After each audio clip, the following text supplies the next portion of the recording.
কিছু কিছু রান্না এত ভালো হয় যে নিজে করে নিজেরই খুব আনন্দ হয়।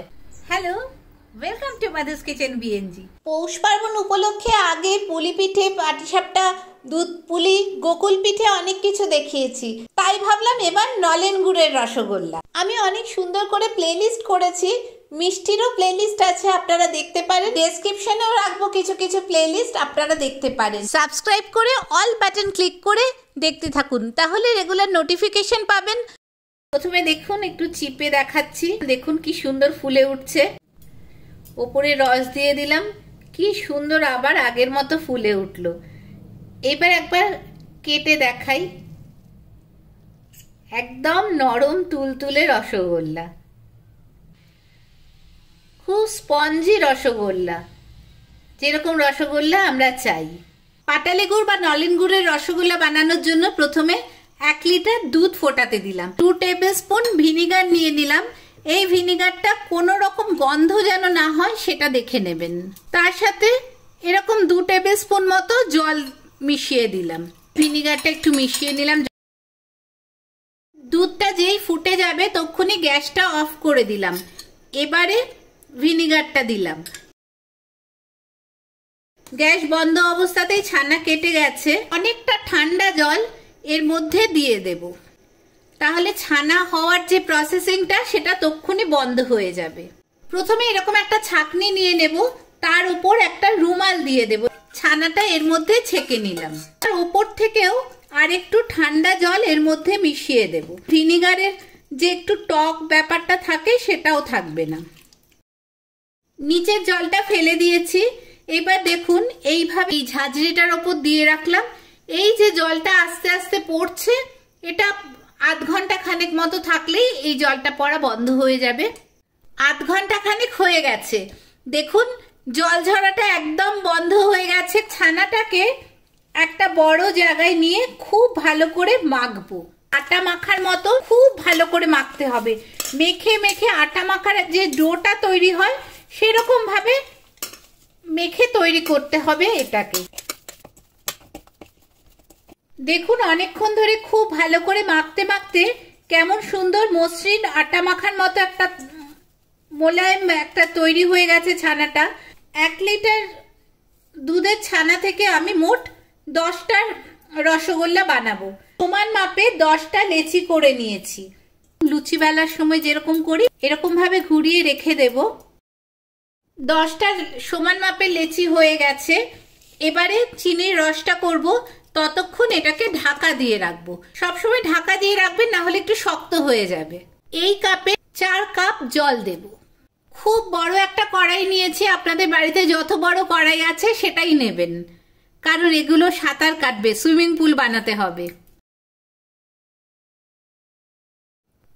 নিয়ম হলো 4 কাপ জলের সাথে 1 কাপ চিনি আর 1 কাপ গুড় মেশাবো। আমি এই চিনিটা গুড়ের চিনি, ব্রাউন সুগার। বিগ বাস্কেটে, অ্যামাজনে পাওয়া যায় সাদা চিনি বা লাল চিনি, যে চিনি হোক দিয়ে দিলেন 1 কাপ। এবার পাটালি গুড় নেব। পাটালি গুড়টাকে না একটু কেটে কেটে টুকরো করে নিতে হবে। আমি অনেকে লিকুইড গুড় দেয়, কিন্তু ব্যাঙ্গালোরে বা যে কোনো জায়গায় সবসময় তো লিকুইড গুড় পাওয়া যায় না, তাই আমি পাটালি গুড় দিয়েই দেখাচ্ছি যে কি করে করবেন। এইবার হয়ে গেল 1 কাপ পাটালি গুড়। পাটালি গুড়টাও এই জলের মধ্যে দিয়ে দেব।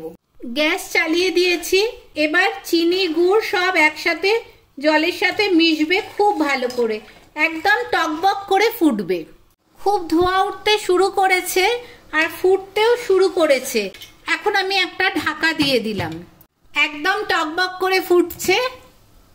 রসগোল্লা দেওয়ার নিয়ম হচ্ছে, দেওয়ার ঠিক আগেও একটু এরকম ভাবে করে নেবেন। এবারে যেখানে ফুটছে, যেই জায়গাটা ঠিক ফুটটা আসছে সেইখানে একটা করে দেবেন। একসাথে সবগুলো দিয়ে দেবেন না, এইভাবে একটা করে যেখানে যেখানে ফুটছে দেখা যাচ্ছে, মানে এটা ভলক্যানো তৈরি হয়েছে, ঠিক সেখানে দিয়ে দেবেন।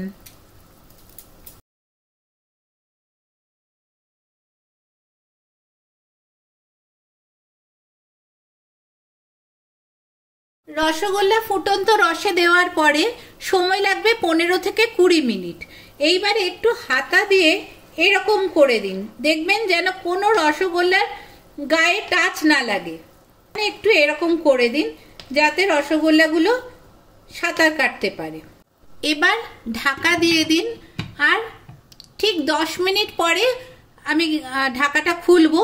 আর এখন কিন্তু হাই ফ্লেমে রসগোল্লাগুলো তৈরি হবে। খুব বড় জায়গা কেন নিই, দেখুন এগুলো কেমন সুন্দর সাঁতার কাটছে, এদিক থেকে ওদিক ঘুরে ঘুরে। এগুলো সাইজে যা সাইজ আছে তার থেকে ডাবল হয়ে যাবে। 10 মিনিট পরে দেখবো কি হয়েছে। আর একদম হাই ফ্লেমে কিন্তু গ্যাসটা থাকবে। 10 মিনিট হয়নি এখনো, কিন্তু কি বড় সাইজে হয়ে গেছে, দেখতেই পাচ্ছেন অনেকটা বড় হয়ে গেছে। কিন্তু আমি এখন ঢাকা খুলবো না, এরকমই থাকবে। 10 মিনিট পরে ঢাকাটা খুলবো। মিনিট হয়ে গেছে, রসগোল্লাগুলো সাঁতার কেটে কেটে অনেকটা বড় হয়ে গেছে। চলুন এবার ঢাকাটা খুলে দেখি কেমন হলো। বিরাট সাইজ হয়ে গেছে। এবারে রসগোল্লাগুলোকে একটু এইভাবে আস্তে করে উল্টে দেব। দেখুন এখন কিন্তু ভাঙছে না, খুব আস্তে করে উল্টে দেব।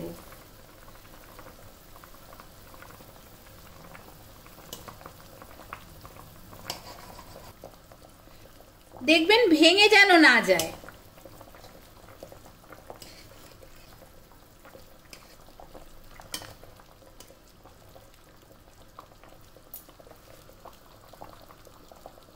এই সময় রসগোল্লায় টাচ করব না, সাইড দিয়ে বা মাঝখান দিয়ে রসটা একটু সরিয়ে সরিয়ে দেব যাতে সাঁতার কাটতে পারে। এই সময় আরেকটা কাজ করব, রসগোল্লায় সবসময় মনে রাখবেন রসটা কিন্তু খুব পাতলা হতে হয়। তাই জন্য এখন কি করব, যেহেতু এতক্ষণ রসটা ফুটেছে, রসটা কিন্তু ঘন হয়ে গেছে। এবার আস্তে আস্তে 1 হাতা জল, খাবার জল সাইডে আস্তে আস্তে দিয়ে দেব। এটা একটু ফুটবে, তারপর আরেক হাতা জল দেব। এখনই ঢাকা দিচ্ছি না, এখন ফুটুক, তারপর আবার 1 হাতা জল দেব। রসটা আবার টকবক করে ফুটছে, আবার 1 হাতা জল, খাবার জল, এটা সাইড দিয়ে দিয়ে দিলাম, আবার ফুটতে দেব। আবার রসটা টকবক করে ফুটছে, এবার আবার ঢাকা দিয়ে 2-3 মিনিট রাখবো। 17-18 মিনিট বা 20 মিনিটের মধ্যেই রসগোল্লা তৈরি হয়ে যাবে। প্রথমে 10 মিনিট, তারপরে এই সব করলাম 4-5 মিনিট হলো, তারপরে আরো 2-3 মিনিট। দেখুন ভেতরে রসগোল্লাগুলো একদম টকবক করে ফুটছে, আর সাইজেও অনেক বড় হয়ে গেছে। এবার আবার ঢাকাটা খুলবো। 20 মিনিট মতো হয়ে গেছে, এখন আমি গ্যাসটাকে অফ করে দিলাম। রসগোল্লাগুলো দেখুন একটাও কিন্তু ফাটেনি। ওপরে এই যে দাগ দাগগুলো হয়েছে, এটা কিন্তু ভালো রসগোল্লা হওয়ার লক্ষণ। স্পঞ্জি সুন্দর রসগোল্লা হয় যদি এরকম দাগ দাগ হয়, কিন্তু দেখুন একটাও কিন্তু ফেটে যায়নি। সুন্দর রসগোল্লা তৈরি হয়েছে। সুন্দর লাল লাল গুড়ের রসগোল্লা তৈরি হয়ে গেছে। এখন কিন্তু আমি এটাকে টাচ করব না, একদম কিচ্ছু করব না। এবারে একদম ঢাকা দিয়ে রেখে দেব 7 থেকে 8 ঘন্টা।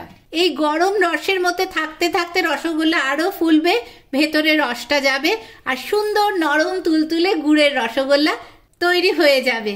তাহলে আমরা ফিরে আসছি। 7-8 ঘন্টা হয়ে গেছে, রসগোল্লার কড়াই একদম ঠান্ডা। আমিও এখনো খুলে দেখিনি কেমন হয়েছে। চলুন একসাথেই দেখি রসগোল্লাগুলো কেমন হয়েছে। দেখুন কি অপূর্ব হয়েছে।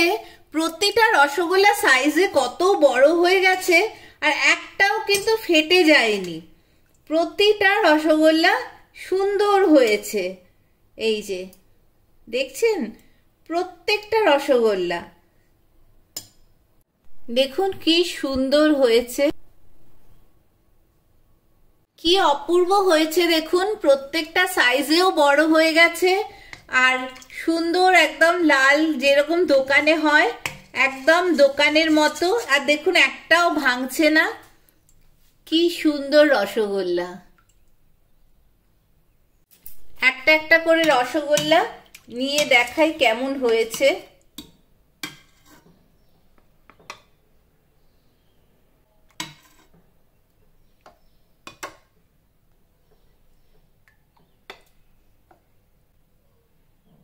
দেখুন রসগোল্লাগুলো কি সুন্দর হয়েছে।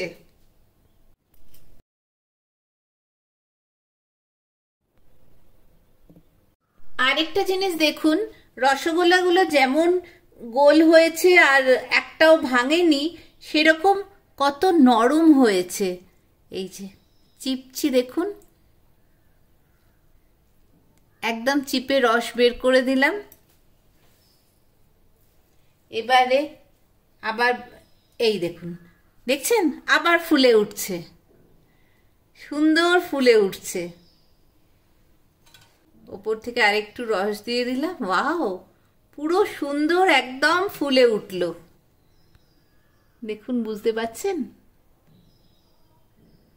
কিছু কিছু রান্না এত ভালো হয় যে নিজে করে নিজেরই খুব আনন্দ হয়।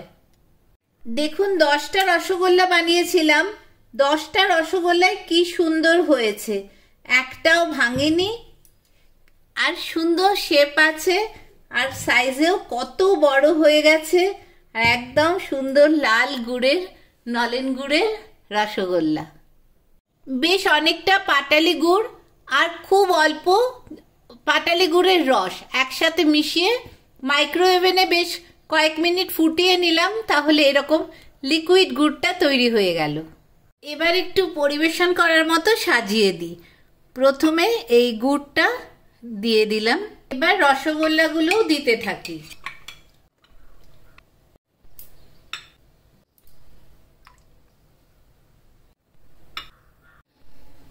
উপর থেকে এরকম ভাবে রসটা, একটু গুড়ের রসটা ঢেলে দিলাম।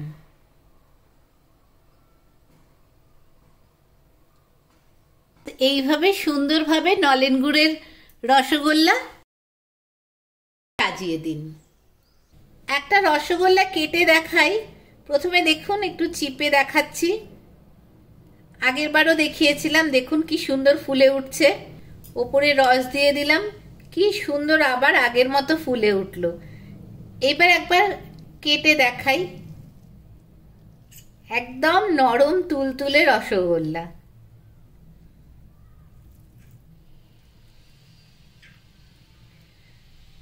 খুব স্পঞ্জি রসগোল্লা, যেরকম রসগোল্লা আমরা চাই।